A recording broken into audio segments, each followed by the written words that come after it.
성경의 이름 이야기 34번째 이야기를 시작하겠습니다. 지난 시간에 어린아이 파이디온이 하나님과 동행하는 자세, 그런 태도를 가져야 한다라고 얘기했죠. 예수님께서 제자들에게 이 어린아이 같지 않으면 천국에 들어올 수가 없다 그러셨어요.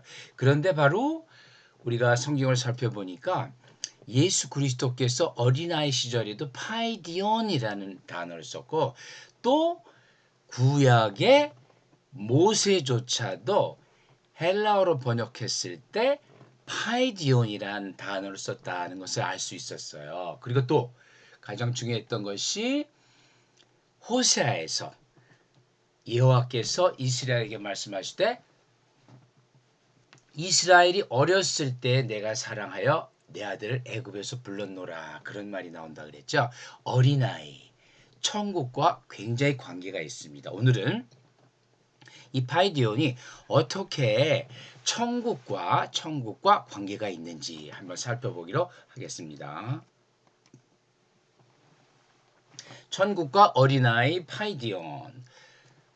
마태복음 18장은 천국과 예수님과 어린아이가 다 나오는 그런 18장 1절에서 5절까지 몇 번씩 나오죠. 제자들이 예수께 나와 천국에서는 누가 크니까. 사실 이 말도 우리가 볼 때는 지금 천국 가는 게 목적이지 거기서 누가 크냐가 지금 목적이냐. 우리는 지금 그렇죠. 천국에서 누가 크냐, 천국에서 크냐 안 크니 뭐 누가 따지나요? 천국에 가기만 하면 됐지. 어떤 물었어요. 그러니까 예수께서 한 어린아이를 불러 세우셨어요. 그리고 제자들에게 너희들이 이 어린아이들과 같이 되지 아니하면은 결단코 정녕 천국에 들어가지 못하리라 그랬어요. 이 3절이 제일 중요하죠. 이 어린아이 같이 자기를 낮춰야 천국에서 큰 자다. 지금 천국에서 크고 작은 게 문제가 아니에요. 내 이름으로 이런 어린아이를 하나를 영접하면 나를 영접합니다. 어린아이가 굉장히 중요한 개념으로 나오는데, 이 어린아이 여기 나온 하나 둘 셋 넷 어린아이가 전부 다 파이디온이에요. 여기서 너희가 또 이렇게 어린아이들 하게 되면 파이디아가 돼요. 그래서 여기서 온이라는 것은, 우리가 이 끝에 온이라는 것은 복수가 되면 아가 된다. 이 사실 문법 설명하면 굉장히 복잡해져요. 그래서 파이디오는 단수고 파이디아는 복수다, 이렇게만 우선 생각하세요. 너무 막 중성명사 투격 어미가 이렇게 하면은 너무 골치 아파지니까 간단하게 파이디온의 복수는 파이디아다. 그러니까 child의 복수는 children보다도 훨씬 쉬워요. 사실은 파이디아다. 그래서 이 어린아이와 천국과의 관계, 그 모든 것은 예수님이죠. 예수님께서 어린아이가 됐든 하나님과 동행하는 태도가 어떻게 됐든 천국이 저 위에 있고 우리는 이 땅에 있기 때문에 그 길이 필요한 거죠. 어린아이의 태도를 가져도 어린아이만 됐다고 뭐 천국 가나, 그렇지는 않죠. 예수 그리스도가 없으면은 어느 누구도 갈 수가 없어요. 그걸 한번 또 살펴보기로 하죠.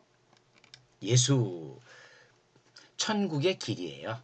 그런데 요한복음 1장 51절 진실로 너희에게 이르노니 하늘이 열리고, 하늘이 열렸어요. 예수 그리스도만이 하늘을 열 수가 있는 거죠. 하나님의 사자들이, 천사들이 인자 위에 오르락 내리락 하는 것을 보리라. 지난 시간에도 한번 했죠. 이거는 창세기 28장 12절에 그것을 따온 거라고. 즉 야곱이 하나님을 봤을 때를 따온 거라 그랬죠. 그런데 그때는 뭐라 그랬어요? 창세기 28장은 사다리가 놓이고 그 위에 여호와께서 계셨죠. 사다리와 여호와가 요한복음에서는 인자라는 이름으로 등장해요. 이 인자에 대해서도 한번 새롭게 이야기를 쭉 한번 풀어갈 거예요. 이 인자란 건 뭐냐? 예수 그리스도께서 임마누엘 하나님으로서 이 땅에 오셨을 때에 예수님은 자기 스스로를 인자라 그래요. 즉 하나님의 선물이에요. 즉 인자 위에 오르락 내리락 하는 걸 보리라 그랬으니까 인자는 뭐죠? 천국으로 이르는 길. 데레크죠. 데레크. 구약에서는 데레크, 신약에서는 호도스라 그랬죠. 지금 이거 한 여러 번 봤죠? 앞으로도 계속 볼 거예요. 서너 번 봤어도 이걸 알 수가 없어요. 한 10번 이상 보면은 저 소리 정말 들은 소리다, 이렇게 되는 거예요. 데레크. there. 제가 크를 일부러 써놨는데 요자 때문에 크를 일부러 써놨는데 실제 이런 이름들이 꽤 있어요. 그럴 때는 there 이렇게 나온다 그랬죠. 여러분들이 아마 그 핸드폰에다가 그냥 구글에다 데렉 찾아보면 사람들이 막 나오더라고요. 야구 선수도 나오고 영화 감독도 나오고 막 나오더라고요. 그 사람들은 전부 유대계통 사람일 확률이 많아요. 그 인자가 천국으로 가는 길이다. 요한복음 1장의 마지막이에요. 요건 마지막인데 다 그렇게 썼어요. 인자 위에 인자는 예와 플러스 사다리다. 그 얘기를 하겠죠. 이 인자는 호휘오스도 안트로프 여기 좀 요 말인데 요 말이 히브리어의 뺀 아담이에요. 뺀 아담. 여러분 요 한글만 보시면 돼요. 호휘오스도 안트로프 뺀 아담. 아담이죠. 아담은 아담도 되지만 사람도 된다 그랬죠. 사람의 아들. 뺀은 전부 아들이에요. 벤 아다 벤허 하면 뭘까요? 훌의 아들이죠. 훌의 아들 벤 훌의 아들 그런 거예요. 그것이 메시아의 상징적 이름인 The Son of Man이다라고 그랬어요. 그런데 이 인자가 무엇이냐? 천국으로 이르는 길이라 그랬죠. 천국으로 이르는 길이에요. 천국으로 이르는 길. 그런데 이 인자는 이게 사람의 아들이기 때문에 이 땅에 오셨을 때의 이름이에요. 이 땅에 오셨을 때의 아버지 하나님께서 예수 그리스도에게 인자됨을 인하여 요한복음 5장 27절에 인자됨으로 말미암아 심판하는 권한을 주셨느니라. 이 심판하는 권한 누가 천국에 갈 거냐, 누가 의로운 사람이냐, 누가 의인이냐, 누가 천국에 갈 거냐 하는 심판하는 권한이 인자됨으로 말미암아 됐다 그랬어요. 그러니까 인자 위에 오르락내리락 1장에 썼지만 5절에서 그걸 밝혀줘요. 하나님 예수 그리스도께서 이 땅에 오심으로 해서 심판하는 권한을 갖고 오셨다라는 얘기가 성경에 다 쓰여 있는 거죠. 뭐 여러 군데 흩어져 있지만은 이렇게 모아 보면은 다 하나로서 우리가 그 의미를 파악할 수가 있어요. 자, 그래서 예수 그리스도 인자야말로 천국으로 가는 길이다. 예수가 천국으로 가는 길인데 좀 더 명확히 얘기하면 인자. 예수께서 이 땅에 오셔서 자기 스스로를 인자라 그랬어요. 인자. 그게 the son of man, ben 아담 다 같은 소리예요. 자, 그러면은 천국으로 간다. 천국으로 이르는 길. 자, 그럼 천국 한번 살펴보죠. 천국이라는 단어. 마태복음 18장 1절 제자들이 예수께 나와 천국에서는 유독 사도 마태만이 천국이라는 단어를 써요. 이 천국이라는 단어는 헬라어로 바실레이아 돈 우라논이에요. 바실레이아 돈 우라논. 다시 말해서 요 바실레이아는 한번 기억해 두세요. 바실레이아 왕국이에요. 바실레이아 왕국이에요. 왕국. Kingdom of Heaven이에요. Kingdom of Heaven. 하늘의 나라, 하늘나라죠. 하늘나라. 유독 제가 여기 빨갛게 쓴 거는 요 단어가 천국이라는 바실레이아 돈 우라논이 신약에 38번 나오는데 무려 37번 사도 마태만 쓰는 거죠. 그러니까 천국이라는 단어는 마태 사도만 다 썼다 해도 과언이 아니에요. 그러면 다른 사도들은 뭘 썼을까요? 요한복음 하나만 예를 들었어요. 하나만 딱요. 사람이 거듭나지 않으면 하나님의 나라를 볼 수 없느니라 그랬어요. 하나님의 나라. 다른 사도들은 하나님의 나라라 그랬어요. 요 하나님의 나라가 89번이나 나와. 근데 전부 다 다른 사도들 뭐 요한, 베드로, 바울은 주로 바실레이아 또 세우 하나님의 하나님 세오스가 하나님이니까 세우함 하나님의인데 하나님의 나라를 써요. 근데 그러면 왜 다른 사도들은 하나님의 나라 이렇게 했는데 마태 사도만 천국 또는 우라노스라는 단어를 썼을까요? 요거를 제가 그래서 찾아봤더니 신학자들이 하는 얘기는 이 마태복음 자체는 유대인들에게 예수 그리스도가 다윗 계열의 왕이다라는 것을 설명하기 위해서 마태복음을 썼다 그랬죠. 그런데 그 유대인들은 세우라는 단어를 쓰기를 좀 싫어했대요. 그래서 살짝 돌려서 우라노스라는 단어를 썼대요. 우라논. 그런데 이게 우라노스인데 우라논. 이게 사실 복수예요. 근데 뭐 그런 건 따질 건 없고 우라노스 하게 되면은 헬라 세계에서는 누구죠? 우라노스 하면은 헬라 세계에서 제일 그 우상 중에 제일 큰 게 제우스고 사실 발음은 듀스입니다. 근데 그냥 우리는 제우스라고 그러니까 제우스고 그 아버지가 크로노스고 그 아버지가 우라노스예요. 그러니까 다른 사도들은 이 우라노스란 말을 쓰기가 싫죠. 약간 그리스 그 우상들 얘기를 하는 것 같아서. 그런데 마태 사도는 이 우라노스를 혼자서 다 쓴 거는 유대인들이 하나님이라는 그 단어를 쓰기를 좀 싫어하니까 기피하니까 우라노스를 썼다 그래요. 그래서 바실레이아돈 우라논, 바실레이아또 세오 이런 것들이 천육을 나타내요. 그런데 또 하나 더 있죠. 하나 더 있습니다. 몇 개 요거는 뭐 38번 막 89번 그러니까 대부분 하나님의 나라로 표시를 하는데 또 하나가 더 있어요. 뭘까요? 또 하나가 더 있는데 그것은 바로 낙원이죠. 파라데이소스. 요즘 표현으로 패러다이스 뭐 이러죠. 파라데이소스라 그랬어요. 낙원이라는 표현도 세 번이 나와요. 낙원이라는 표현도 세 번이 나온다. 누가 썼느냐? 제일 먼저 누가복음에 예수님께서 쓰셨어요. 십자가에 같이 매달린 사형수가 예수여 당신의 나라라 그랬죠. 이거 바실레이아예요. 이 원래 단어는 당신의 왕국에 임하실 때 나를 기억하소서. 그러자 예수께서 말씀하십니다.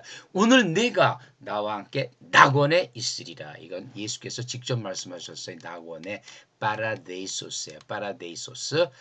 파라데이소스죠. 근데 이제 영어식으로 파라다이스 이렇게 해도 상관없어요. 파라데이소스. 그리고 또 바울 사도가 고린도 후서에서 자기의 어떤 신앙 고백을 하죠. 낙원으로 이끌려가서 말로 표현할 수 없는 말을 들었으니 이 두 개가 참 정말 굉장히 인상 깊게 이 낙원이라는 어휘가 다가와요. 물론 계시록에는 귀 있는 자들은 들을지어다 이기는 그에게는 내가 하나님의 낙원에 있는 생명나무의 열매를 주어 먹게 하리라. 이 계시록은 좀 너무 어렵고 우리와 좀 약간 머니까 두 개만 따져도 주님께서 직접 내가 나와 함께 낙원에 있으리라 십자가의 사형수에게 사실은 지금 여기서 하는 말이지만은 이 예수와 같이 십자가에 매달리던 사람을 강도 뭐 도둑 이렇게 표현하죠. 그런데 실제적으로는 그 사람들은 로마 저항군들이에요. 왜 그러냐? 로마 총독들은 십자가형을 처할 때는 강도니 사기꾼이니 무슨 도둑놈들은 그냥 채찍으로 쳐서 죽여버려요. 아니면 감방에다 집어넣고 그냥 죽을 때까지 놔두는가. 십자가형으로 죽인다는 것은 전부 다 로마 황제의 반기를 들었을 때, 즉 로마 병사들에게 칼을 들었을 때만 십자가형을 해가지고 사람을 죽여요. 왜 그러냐? 이 십자가형은 어마어마하게 돈이 들어가요. 십자가형을 하게 되면 로마 총독은 뭐 사소한이라 강도, 살인범 이런 것들은 자기가 직결 처분할 수 있어요. 다 죽여버려라. 그냥 감방에 넣어라 이럴 수 있는데 황제에게 반기를 든 저항군들, 소위 독립투사들이라고 말하면 좀 너무할까요? 그런 사람들은 반드시 어떻게 되죠? 십자가형을 처하고 로마 황제에게 보고를 해야 돼요. 로마 황제에게 보고를 해야 되기 때문에 엄청나게 돈이 들고 또 귀찮은 일들이 많죠. 다 보고서를 써야 되고 내가 왜 이 사람을 십자가를 썼나 보고서를 써야 되면은 황제가 그걸 또 이제 예루살렘 같으면 배를 띄워가지고 또 로마에다 보내겠죠. 그 돈 배가 한 대만 뜹니까? 사절이 가면은 그 주위에 쫙 뭐가 가죠? 그를 보호하는 경비병들이 수십 명, 수백 명 따라가야죠. 그 돈 전부 다 총독 그 예산에서 다 내야 돼요. 그러니까 엄청나게 돈이 들어서 이 변방의 총독들은 될 수 있으면 십자가형을 안 하려 그래요. 실제적으로 돈이 들어가니까 귀찮고. 그리고 십자가형을 많이 하게 되면 어떻게 돼요? 황제가 너 자꾸 거기서 나한테 반란하는 애들이 나오는데 네 통치를 어떻게 했어? 하고 자기가 소위 요리로 말하면 고과가 깎여요. 그러니까 십자가형을 하려고 그러는 게 아니에요. 돈도 엄청 많이 들고. 그렇기 때문에 이 십자가의 강도들이라고 우리 표현하지만은 십자가의 사형수들인데 지금으로 말하면 저항군들이에요. 그런데 왜 사도들이 이들을 강도, 도둑 이렇게 표현했느냐? 이때가 이 누가복음이고 마태복음이 전부 다 이때가 로마 제국 시대라 이들을 갖다가 마치 독립투사 이렇게 쓰게 되면 어떻게 돼요? 당장 로마 총독한테 이 글이 걸리게 돼요. 이 글을 못 낼게 돼요. 그렇기 때문에 그걸 피하기 위해서 할 수 없이 아마 강도나 도둑 이렇게 표현했을 거예요. 어떻든 이 낙원이라는 표현도 있어요. 낙원, 파라데이소스. 자, 그러면 우리는 좀 더 지나가서 이 파이디온 지금 어린아이예요. 어린아이 누구라 그랬죠? 예수 그리스도도 파이디온, 구약의 모세도 파이디온. 전부 어렸을 때 이 파이디온이라는 단어를 썼다. 네피오, 스파이스 여러 가지 단어가 있는데 굳이 이 단어를 썼다. 그랬죠? 요한복음 21장 5절. 예수께서 이르시되 얘들아 너희에게 고의가 있느냐?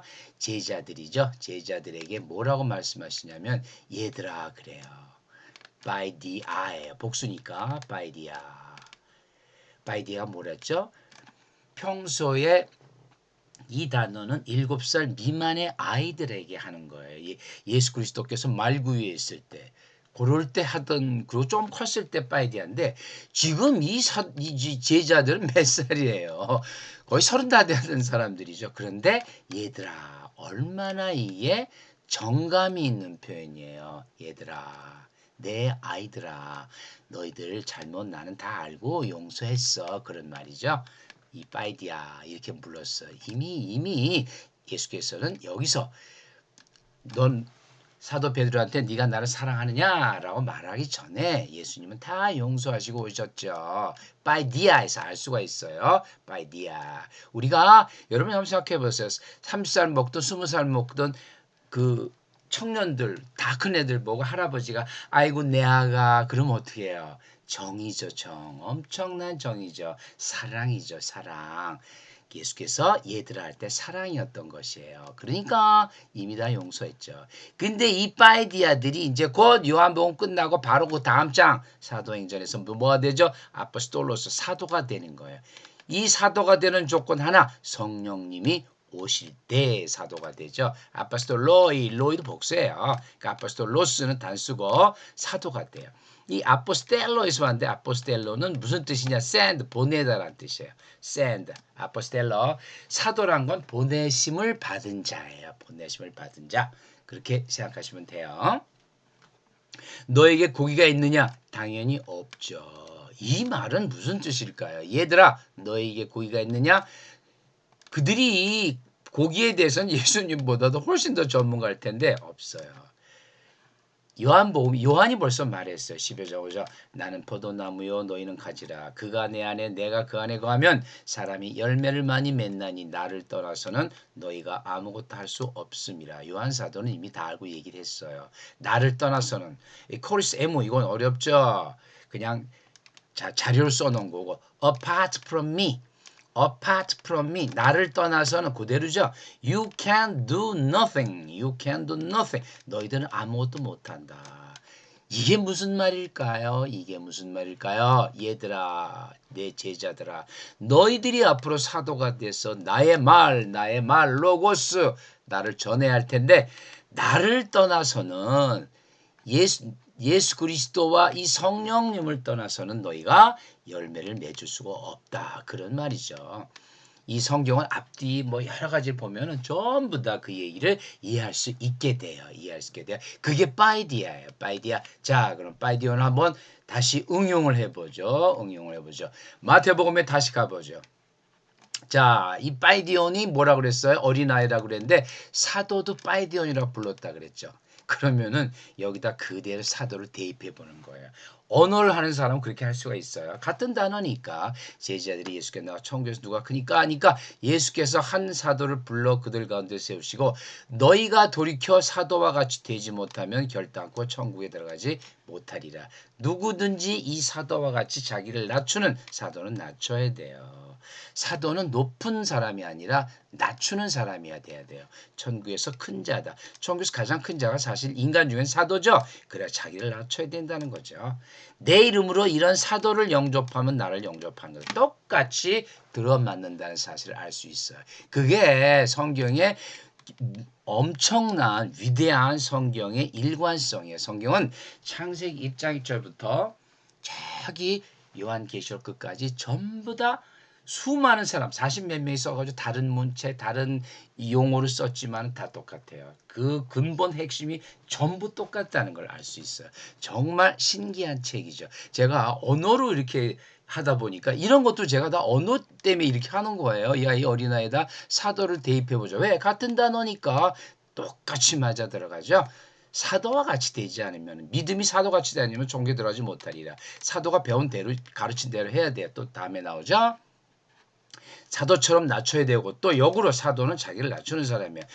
요한, 베드로, 바울 다 자기를 낮춘 사람이죠. 심지어 내가 고린도전서 뭐 저기 헬라 사람, 헬라 그리스도인들한테 내가 너희들 종이다 그랬어요. 그 정도는 낮추는 거죠. 그리고 이 사도를 영접하면 예수 그리스도를 영접함이니라고 그러시죠. 자, 그러면 사도를 한번 볼까요? 이 사도는 파이디온이 그냥 사도가 되는 게 아니에요. 파이디온은 반드시 플러스 뿌뉴마 하기온 성령 홀리 스피릿죠. 홀리 스피릿 여러분 아시죠? 홀리 스피릿가 더해졌을 때 이들은 드디어 아이들도 아니고 제자도 아니고 사도가 돼요. 아포스톨로스. 이 아포스텔로에서 왔다 그랬죠. 뭐라고 그랬어요? send 보내다야. 보내다 아포스톨로. 그래서 사도행전이 시작하자마자 요 전까지 바로 한 페이지 전에 요한복음 마지막에 제자 철없는 제자들이었어요. 그때 철없는 제자들인데 불과 한 페이지 뒤에 성경 순서상으로 사도행전이 나오죠. 사도행전이 나오고 그가 택하신 사도들에게 뭘로? 성령으로 명하세요. 성령으로 명하시죠. 이제 이들은 제자이지만은 사도예요. 제자와 사도는 뭐가 다르죠? 제자는 예수님 계실 때 예수님에게 배웠어요. 사도는 이제 그 떠난 예수님의 가르침을 다시 자기들 제자에게 가르쳐 줘야죠. 가르쳐 줘요. 그러니까 다른 거죠. 입장이. 그래서 이 제자가 드디어 사도가 제자가 되고 또 사도들이 제자를 만들어서 그들이 그리스도인이 처음 되는 거죠. 사도행전이에요. 사도행전 11장을 보면은 사도행전 11장을 보게 되면은 바나바와 사울이 이땐 사울이에요. 아직까지 바울이 안 됐어요. 이제 사울이 안디옥 교회에서 1년간 큰 무리를 가르쳤고 가르침을 받아야 돼. 어린아이는 가르침을 받아야 돼요. 이 사도들이 제자 됐을 때 성령으로 인해서 사도가 됐듯이 이 파이디온 큰 무리 파이디온들은 가르침을 받았을 때 제자들이 이때 제자는 이제 이 사도들의 제자죠. 그리스도인이라 일컬음을 받게 되더라. 그리스도인이라 일컬음을 받았어요. 이 제자 말세됐습니다. 그리스도인 크리스티아노스예요. 요게 CH예요. 크리스티아노스인데 그리스도인 원래 크리스토가 뭐라 그랬어요? 크리스토스 하면 기름 바른 그런 말이 됐죠. 이 크리스티아노스는 히랍 사람들이 쓴 단어가 아니에요. 히랍에는 없던 단어예요. 그래서 이미 그리스도인이라고 얘기했을 때는 기름과는 상관이 없고 이 그리스도인은 예수 그리스도를 믿는 자기의 신앙 고백을 한 사람. 그렇게 그리스 대사전에 이미 나와 있어요. 즉 그리스 대사전에 크리스티아노스는 새로운 언어가 됐죠. 신어가 돼요. 새로운. 마치 요새 MZ세대가 막 신어를 만들어내죠. 1980년대에 무슨 컴퓨터 이렇게 만들어냈죠. 마찬가지예요. 그리스 사람들은 크리스티아노스라는 단어가 없었어요. 그런데 예수 그리스도가 전해지면서 이들을 크리스티아노스 하면서 이때 크리스티아노스는 이제 기름과는 상관이 없어요. 오직 믿음과 관계 있어요. 믿음. 크리스티아노스는 예수를 믿는 사람들을 크리스티아노스라 했다. 이 믿는 사람들을 children of God라 그랬어요. children of God. 이 children of God가 다음 시간에 테크나라고 해요. 이때 children은 누구누구의 자녀. 테크나는 테크논의 복수예요. 다음에 다시 또 설명할 겁니다. 이 크리스티아노스가 한 명을 크리스티아노스 단쓰고 이것의 복수가 에클레시아예요. 에클레시아 교회. 에클레시아. 클레가 영어의 콜의 콜럼. 즉 이 에클레시아는 원래 무슨 뜻이냐 그러면은 이거는 그냥 히라보예요. 히라보에 그리스 민회를 얘기해요. 그리스 참정권을 가진 사람들의 모임을 에클레시아라 그랬어요. 에클레시아. 즉 이때 그때 에클레시아는 소환장으로 자 무슨 어떤 회의가 있으니까 나오십시오 하는 것을 에클레시아라고 그랬어요. 전혀 이 교회가 아니에요. 그리스 민회를 얘기해요. 그럼 광장에 뭐예요? 그게 민회예요. 참정권이 있는 자들의 모임. 참정권 뭐죠? 시민권 아네르들이 모인 거예요. 그런데 그 단어를 그대로 써요. 우리 그 사도들이 그걸 에클레시아로 해가지고 이거는 하나님의 부르심에 응답한 자들이에요. 클레는 부르심을 받은 자들이에요. 부르심을 받은 자들.